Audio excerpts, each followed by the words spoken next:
Hello guys, I am Pradeep from WSCubeTech। WSCubeTech start करने जा रहा है रिएक्ट जेएस की एकदम फ्रेश सीरीज।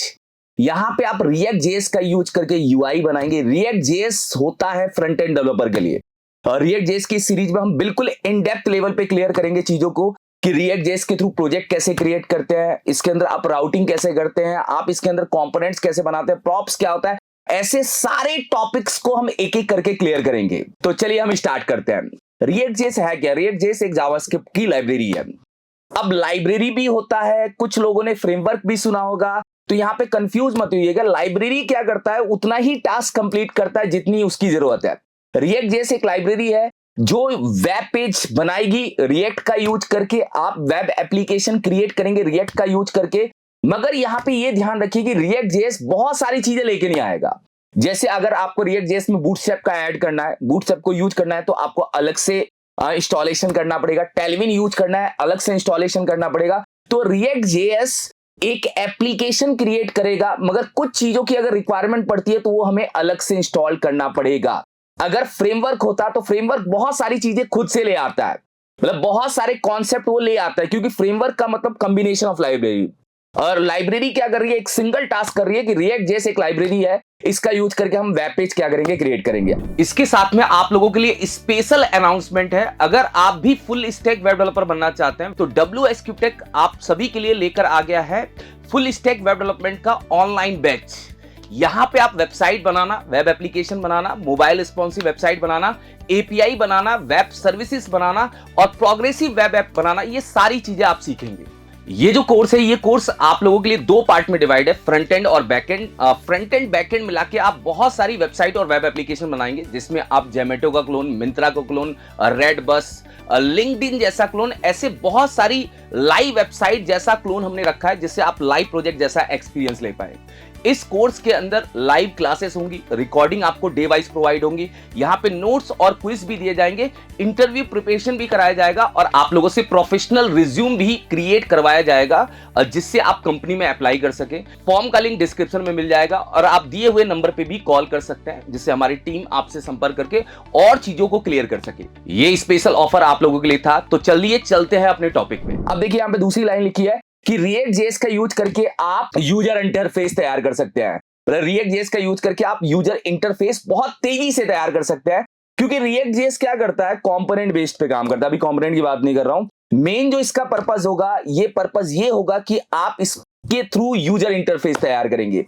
मगर यहाँ पे ये ध्यान रखिए कि HTML CSS आएगा यूज। ऐसा नहीं है कि HTML CSS हट जाएगा, जावास्क्रिप्ट के लॉजिक काम आएंगे। कौन कौन सी चीजें काम आएंगी वो आगे के पार्ट में बताऊंगा, मगर अभी इसका मेन मुद्दा है कि ये यूजर इंटरफेस तैयार करेगा, मगर HTML CSS और जावास्क्रिप्ट को पकड़ के चलेगा साथ में। मतलब जावास्क्रिप्ट के कॉन्सेप्ट को हम रिएक्ट के अंदर यूज करेंगे। अब देखिए तीसरा पॉइंट लिखा है कि रिएक्ट क्या करता है, सिंगल पेज एप्लीकेशन बनाता है। चलिए देखिए SPA क्या होता है, मतलब सिंगल पेज एप्लीकेशन क्या होता है। देखिए सिंगल पेज एप्लीकेशन और वन पेज की वेबसाइट में डिफरेंस होता है। सिंगल पेज एप्लीकेशन को थोड़ा मैं आपके सामने क्लियर करता हूं, क्योंकि आप इसको वन पेज वेबसाइट के साथ में मत जोड़िएगा।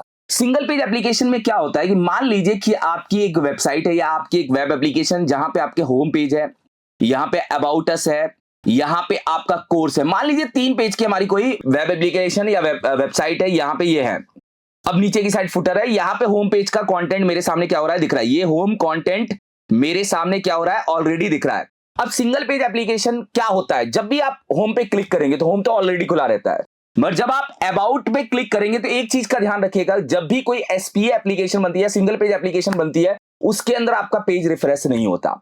पेज रिफ्रेश नहीं होने का मतलब क्या है, पेज रिफ्रेश नहीं होने का मतलब यह है कि जब आप अबाउट अस पे क्लिक करेंगे तो आपके पेज का URL चेंज होगा, मतलब ऊपर का URL चेंज होगा, बीच का डेटा चेंज होगा, मगर आपका पेज रिफ्रेश नहीं होगा। हमेशा सिंगल पेज एप्लीकेशन में एक ही पेज पे आपका डेटा बार बार रेंडर होता रहता है, मगर वो इंटरनली पीछे जो लॉजिक चलता है वो तो जब हम काम करेंगे तब हम उसको देख पाएंगे। मगर यहां पे बस ये समझाना चाह रहा हूं कि सिंगल पेज एप्लीकेशन में एक ही पेज पूरी एप्लीकेशन को चलाएगा।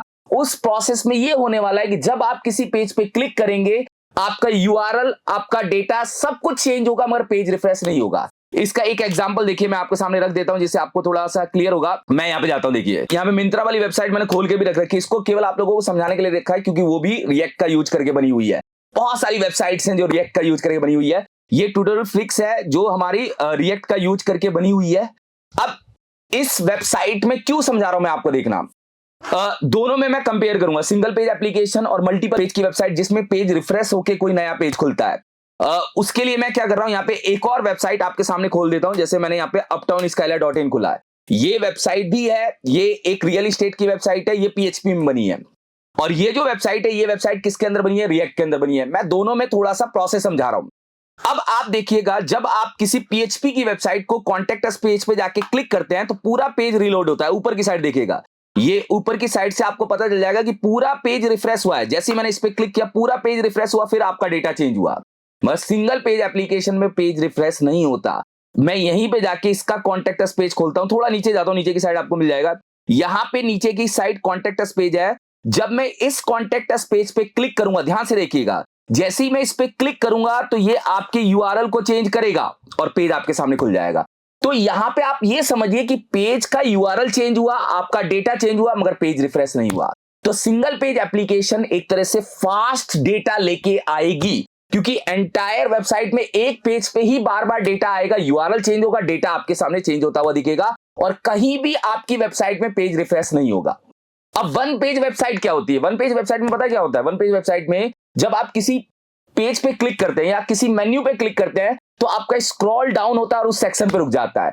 आपको कंपेयर इसलिए करा रहा हूं कि सिंगल पेज एप्लीकेशन में राउट चेंज होता है, यूआरएल चेंज होता है और डेटा भी चेंज होता है। और वन पेज की वेबसाइट के अंदर, जैसे एक एग्जांपल के लिए वन पेज की वेबसाइट भी मैं यहां पे आपके सामने खोल देता हूं। ये एक वन पेज की वेबसाइट है, ये भी एक रियल एस्टेट का लैंडिंग पेज है।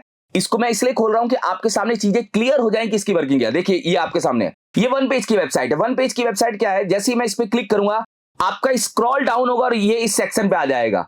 यहां पे अपना यूआरएल, तो यूआरएल चेंज नहीं हुआ। अगर आप देखेंगे, यूआरएल हमारा चेंज नहीं हो रहा है। यही है, बस ये हैश करके कोई चीज इसके आगे क्या हो रही है, जुड़ रही है, वो हमारी आईडी के सेलेक्टर से यहां पे आ रहा है। मगर आपका पूरा डेटा एक पेज पे पड़ा हुआ है ना, जितने भी सेक्शंस है मेन्यू से रिलेटेड सारे पड़े हुए हैं। बस सिंगल पेज एप्लीकेशन में होम पेज पे होम पेज का डेटा रहेगा, अबाउट पे अबाउट का रहेगा। पर जब आप किसी पेज पे क्लिक करेंगे, पेज रिफ्रेश नहीं होगा, यूआरएल प्लस डेटा आपके सामने चेंज हो जाएगा। इसी को बोलते हैं हम एसपीए, सिंगल पेज एप्लीकेशन। और मल्टीपल पेज की वेबसाइट में जब भी किसी पेज पे क्लिक करेंगे, पेज रिफ्रेश होकर नई रिक्वेस्ट के साथ में आपके सामने डेटा आएगा। तो वो होता है मल्टी पेज वेबसाइट का कॉन्सेप्ट। सिंगल पेज का मतलब एक पेज पे सारे कॉन्सेप्ट को हम ला रहे हैं। वन पेज की वेबसाइट का मतलब है एक पेज पे सारे सेक्शन रख रहे हैं, मल्टी पेज में अलग अलग पेजेस बने हैं। तो हमारा जो रिएक्ट काम करता है वो सिंगल पेज एप्लीकेशन के लॉजिक पे काम करता है। ये बहुत बड़ा कॉन्सेप्ट है, जरूर इसको समझिएगा, क्योंकि जब हम काम करेंगे तो और आपको वहां पे चीजें क्या होंगी, क्लियर हो जाएंगी। अब चलते देखिए इसका चौथा पॉइंट। देखिए जो इसका फोर्थ नंबर का पॉइंट है वो क्या है, देखिएगा, ये क्रिएट करता है यूजर इंटरफेस फ्रॉम कंपोनेंट्स का यूज करके। मतलब ये इंटरफेस जो क्रिएट करता है वहां पे कंपोनेंट्स का यूज करता है। कंपोनेंट्स क्या है, देखिए बहुत इंपॉर्टेंट चीज है।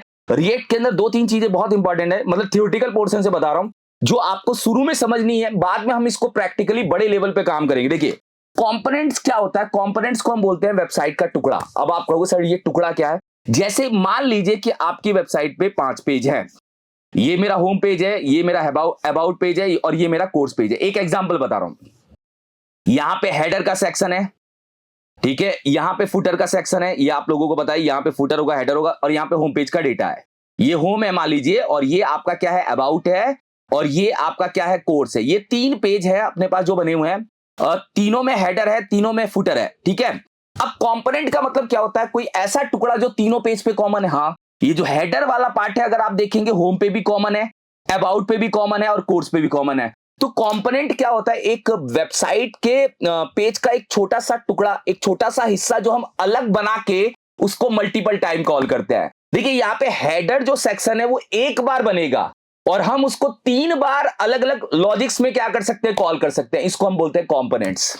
मतलब कंपोनेंट्स एक तरह से आप टुकड़ों में चीजों को रख रहे हैं और वो टुकड़ा जहां पे जरूरत है वहां पे यूज कर रहे हैं। जैसे अगर वो टुकड़े की जरूरत 3 पेज पे है तो हम 3 पेज पे यूज करेंगे, उन टुकड़ों की जरूरत अगर 10 पेज पे है तो हम 10 पेज पे यूज करेंगे। तो यहां पे कंपोनेंट एक तरह से आपकी वेबसाइट का कुछ हिस्सा जो अलग पेज में बनके कहीं और आपका कॉल हो सकता है। जैसे एक और एग्जांपल के लिए देखिएगा, मिंत्रा में जाता हूं। अगर आप मिंत्रा वाली वेबसाइट में जाएंगे ना तो एक चीज नोटिस करिएगा, ये जो है आप अगर देखेंगे, ये इस टाइप का जो डिजाइन है, अगर आपके सामने ये डिजाइन आ रहा है, आप देखिएगा ये डिजाइन है, इस डिजाइन जैसा ही सारा डिजाइन है, डेटा अलग है मगर डिजाइन जैसे ही सारे डिजाइन आपको क्या हो रहे नजर आ रहे हैं। तो ये कंपोनेंट बन सकता है। ये एक छोटा सा क्या होगा, कंपोनेंट बनेगा प्रोडक्ट आइटम का, और इस कंपोनेंट को अगर मुझे इस होम पेज पे 20 जगह यूज करना है तो 20 जगह यूज करूंगा, और यही अगर किसी और पेज पे यूज करना है तो वहां भी यूज करूंगा। तो कंपोनेंट इस समय क्या है, एक छोटा सा टुकड़ा जो कॉमन है और जो मल्टीपल टाइम क्या हो रहा है, यूज हो रहा है। जैसे एक मैं ऐसे एग्जांपल बना देता हूं, जैसे मैं मार्क करके बता देता हूं कि मेरा एक होम पेज है और मेरी क्या है, ई कॉमर्स की वेबसाइट है, ये होम पेज है और मेरी क्या है, ई कॉमर्स की वेबसाइट है। जैसे एक एग्जांपल के लिए ये होम पेज है, इस होम पेज पे हमारे पास अवर प्रोडक्ट का सेक्शन है, यहाँ पे अवर प्रोडक्ट्स के सेक्शन है। अवर प्रोडक्ट में हमने क्या किया, यहाँ पे 4 प्रोडक्ट दिखा रखे हैं, ठीक है, हमने मतलब लेटेस्ट 4 दिखा रखे हैं, मगर चारों का डिजाइन क्या है, सेम है, क्लियर है, चारों का डिजाइन सेम है, हमने 4 दिखा रखे हैं, मगर एक हमारा अलग से प्रोडक्ट पेज है, एक हमारा अलग से क्या है, प्रोडक्ट पेज है। समझा रहा हूं मैं कंपोनेंट को थोड़ा सा, जिससे आप क्लियर कर पाए। यहां पे क्या है कि हमारे सारे प्रोडक्ट दिख रहे हैं, मान लीजिए मेरे पास 100 प्रोडक्ट है, तो 100 प्रोडक्ट सेम इसी डिजाइन जैसे यहाँ पे 100 प्रोडक्ट मुझे क्या हो रहे हैं, दिख रहे हैं। तो अभी चलिए मैंने यहाँ पे इतने ही लिख दिए, क्योंकि इतनी जगह है तो इतना ही मैंने पास कर दिया। अब आपको यहाँ पे कंपोनेंट समझना है। कंपोनेंट मतलब ये वाला पार्ट, ये जो पार्ट है, ये पार्ट एक कंपोनेंट बन सकता है। क्यों बन सकता है, क्योंकि होम पेज पे 4 जगह यूज हो रहा है और ऐसा ही छोटा सा हिस्सा प्रोडक्ट पेज पे 100 जगह यूज हो रहा है। तो हम इसको अलग से एक पार्ट बना के, जहां भी सिमिलर टाइप का कॉन्सेप्ट आएगा, सिमिलर टाइप का डिजाइन आएगा, तो हम इस कंपोनेंट को मल्टीपल टाइम कॉल कर सकते हैं। तो कंपोनेंट क्यों बोल रहा हूं कि बार बार एक वेबसाइट का टुकड़ा और वेबसाइट का हिस्सा है, क्योंकि जब भी आपके पास कोई कॉमन चीज मल्टीपल पेजेस में या मल्टीपल लॉजिक्स में यूज होती है, तो आप उसको अलग से बना के मल्टीपल टाइम कॉल कर सकते हैं। ये इसकी सबसे बड़ी खासियत है रिएक्ट की, कि रिएक्ट क्या करता है, कंपोनेंट बेस्ड काम करता है। अगर आपको कुछ भी बनाना है, छोटा सा पार्ट भी बनाना है और बना के अलग से रखना है और फिर उसको कॉल करना है, तो आपको कंपोनेंट बना के उसको यूज करना पड़ेगा। ये लॉजिक मैंने आप लोगों के सामने क्या किया, समझाया। ये 4 पॉइंट्स थे जो आपको समझना है। एक लाइब्रेरी है, यूजर इंटरफेस क्रिएट करता है, एसपीए सिंगल पेज एप्लीकेशन बनाता है, और कंपोनेंट बेस्ड काम करता है, टुकड़े बना बना के क्या करता है, वेबसाइट के अंदर इंप्लीमेंट करके काम करता है। अब आगे चलते हैं, रिएक्ट क्यों फास्ट है। देखिए एक क्वेश्चन पूछा जाता है कि रिएक्ट में का डेटा इतना फास्ट क्यों लोड जाता है। रिएक्ट काम करता है वर्चुअल डोम पे। 2 तरह के डोम होते हैं, एक रियल डोम और एक वर्चुअल डोम। रियल डोम की बात नहीं कर रहा हूं, वर्चुअल डोम से फायदा क्या होता है कि मान लीजिए कि आपके पास एक यूएल है और एक यूएल में 3 एलआई है। देखिए डब्ल्यूएस है, आईएपी है, रिएक्ट है। एक सिंपल सा कॉन्सेप्ट बताता हूं, वर्चुअल डोम से फायदा क्या होता है कि मान लीजिए कि ये जो एलआई है, इस एलआई के अंदर कुछ चेंजेस करने हैं, आईआईपी की जगह मुझे वेलकम टू डब्ल्यूएस करना है। तो जो अपना वर्चुअल डोम होता है, वो केवल इसी एलआई में जाके, अगर आपने कोई वेरिएबल लेके इसके डेटा को चेंज करने की कोशिश की, तो वो इसी एलआई में क्या करेगा, इंपैक्ट करेगा। ये इसी एलआई को क्या करेगा, एक तरह से रिफ्रेश करेगा। इसलिए आपकी पूरी वेबसाइट दोबारा लोड नहीं होती, केवल वो एलआई आपके सामने रिफ्रेश होकर आ जाता है। तो रिएक्ट काम करता है वर्चुअल डोम पे। एक्चुअल डोम का मतलब मैंने तीनों एलआईज को रिफ्रेश करके बीच वाले एलआई में डेटा चेंज किया, और वर्चुअल डोम का मतलब 3 एलआई में 2 एलआई में कोई चेंजेस नहीं हुए। फर्स्ट वाला और थर्ड वाला सेम था, और सेकंड वाली एलआई में जो चेंजेस हुए वो आपको दिख गए, वो दोनों में कोई चेंजेस नहीं हुए। तो रिएक्ट काम करता है वर्चुअल डोम पे। अब बात आती है कि रिएक्ट को क्यों पढ़ना चाहिए। देखो सबसे पहली चीज, कोई रिएक्ट को बनाया किसने, फेसबुक ने। मेंटेन भी क्या करता है, फेसबुक करता है। अभी जो है, मैं अगर कंपेयर करूं, 3 चीजें होती है, एक रिएक्ट होता है, एक एंगुलर होता है और एक व्यू होता है। तीनों का यूज करके आप सिंगल पेज एप्लीकेशन बना सकते हैं, मगर रिएक्ट 70% से भी ज्यादा यूज हो रहा है। मतलब एंगुलर यूज हो रहा है, व्यू यूज हो रहा है, मगर रिएक्ट बहुत ज्यादा यूज होता है, बहुत ज्यादा पॉपुलर है, और एकदम मतलब एक तरह से मान लीजिए लाइट वेट है, आपकी वेबसाइट की स्पीड को अच्छा रखेगा। देखिए हाई डिमांड है due to fast speed. Demand क्यों है हाई, क्योंकि जब आप रिएक्ट में कोई वेबसाइट बनाएंगे तो उस समय यूजर का एक्सपीरियंस अच्छा होगा। एक्सपीरियंस कैसे अच्छा होगा, मान लीजिए कि आपके सामने कोई वेबसाइट आई और वो 1 सेकंड में खुल गई, तो आप वहां पे तुरंत उस वेबसाइट का डेटा देख सकते हैं। तो रिएक्ट जो डेटा लाने में भी होगा, वो थोड़ा फास्टली डेटा को आपके सामने लोड कर देगा। रिएक्ट फास्टर है बनाने में भी। अगर रिएक्ट के थ्रू आप कोई ऐप क्रिएट करते हैं, वेबसाइट क्रिएट करते हैं, तो आप उसका यूज करके फास्टर तरीके से वेबसाइट, मतलब फास्टर यहां पे ये मान लीजिए कि जो मैं HTML CSS से टाइम लेके काम कर रहा था, वो काम मैं रिएक्ट में थोड़ा जल्दी से कर लूंगा। और इजी टू लर्न है। इजी टू लर्न क्यों है, क्योंकि रिएक्ट जो है वो जावास्क्रिप्ट को यूज करके चलता है। तो जावास्क्रिप्ट का कॉन्सेप्ट जिसका तगड़ा है, वो रिएक्ट को आराम से उड़ा देगा, आराम से कंप्लीट कर लेगा। फिर चौथा पॉइंट है कि रिएक्ट की जो कम्युनिटी है वो बहुत ज्यादा, मतलब इसकी लार्ज कम्युनिटी सपोर्ट है। मतलब आपको कहीं भी कोई क्वेरी आती है और कहीं भी आप फंसते हैं, तो आप जाके अगर गूगल पे जाके कोई भी टॉपिक लिखते हैं कि मुझे यूज इफेक्ट या यूज रिड्यूसर या यूज कॉन्टेस्ट, कुछ भी अगर मैंने वहां पे लिखा, तो उससे रिलेटेड आपके पास सपोर्ट लिंक्स बहुत सारे आ जाएंगे। आपको बहुत सारे वहां पे कम्युनिटी सपोर्ट मिल जाएगी, स्टैक ओवरफ्लो, इन सारी चीजों पे आपको सपोर्ट मिल सकता है। ये मेन पॉइंट है। इसका देखो मेन रीजन दो है, आप समझना। ये एक तो कंपोनेंट बेस्ड पे काम करता है, एक यूजर इंटरफेस को तेजी से बनाता है, वेबसाइट की स्पीड को अच्छा रखता है। दो तीन पॉइंट ऐसे हैं जिसको आपको समझना है। अब आते हैं कि कौन कौन सी कंपनियां रिएक्ट को यूज करती हैं। यहां पे देखिए कुछ कंपनी के नाम लिखे हैं और मैं कुछ एग्जांपल्स भी लाइव दिखाऊंगा। देखिए फेसबुक है, वॉलमार्ट है, डिस्कार्ट है, उबर ईट है, ऐसे बहुत सारी कंपनियों के नाम लिखे हैं, नेटफ्लिक्स है। ये सारी कंपनियां रिएक्ट को यूज करती हैं। अब आप ये समझ जाइए कि कितना डिमांड में है रिएक्ट, क्योंकि बहुत सारी कंपनियां अपने आप को अपडेट करके रिएक्ट में जा रही हैं। यहां तक कि मैं आपको बता रहा हूं, फ्लिपकार्ट, मिंत्रा, ये सारी जो कंपनियां ये भी रिएक्ट को यूज करती है। तो रिएक्ट को यूज करके वर्क करती है। एक एग्जांपल के लिए देखिए, मैं आपको यहां पे दिखा देता हूं। यहां जाते देखिए, मिंत्रा है, आप अगर देखेंगे तो यहां पे मैंने एक एक्सटेंशन यूज कर रखा है, वेपलाइजर। यहां पे मैं रिफ्रेश करता हूं एक बार, चलिए यहां पे चलिए आ चुका है। देखिए मैं यहां पे जाता हूं, यहां पे जाके एक बार करता हूं और यहां पे देखिएगा जावास्क्रिप्ट फ्रेमवर्क में क्या आ रहा है, रिएक्ट। तो मतलब ये रिएक्ट को यूज कर रहा है। नाम उसने जावास्क्रिप्ट फ्रेमवर्क लिखा है मगर रिएक्ट एक लाइब्रेरी है, ठीक है। ऐसी मैं यहां पे क्या कर रहा हूं, फ्लिपकार्ट को ओपन करके दिखा देता हूं। हम फ्लिपकार्ट को यहां पे क्या कर देते हैं, ओपन कर देते हैं, जिससे आपको फ्लिपकार्ट का लॉजिक भी पता चल जाएगा। ये भी किसको यूज करके बना हुआ है, रिएक्ट। मतलब देखिए फ्रंट एंड के लिए रिएक्ट, मतलब आप यहां पे ये समझ जाइए कि रिएक्ट से कोई बैकएंड वाला काम हम नहीं करेंगे, रिएक्ट से हम फ्रंट एंड वाला काम करेंगे। रिएक्ट का यूज करके हम यूजर इंटरफेस तैयार करेंगे, रिएक्ट का यूज करके हम एपीआईज के थ्रू डेटा लाके अपने रिएक्ट ऐप में दिखाएंगे। ये सारे काम हम रिएक्ट में करेंगे। मतलब मोस्टली डेटा दिखाना, डेटा की हैंडलिंग करना, बट डेटा को सर्वर पे सेव करना, ये काम रिएक्ट नहीं करेगा, क्योंकि react pure front end developers के लिए है। मतलब फ्रंट एंड का एक एडवांस पार्ट मानिए एक रिएक्ट है। और यहां पे अगर मैं इसको ओपन करके दिखाऊंगा तो ये भी अपना रिएक्ट के अंदर बना हुआ है।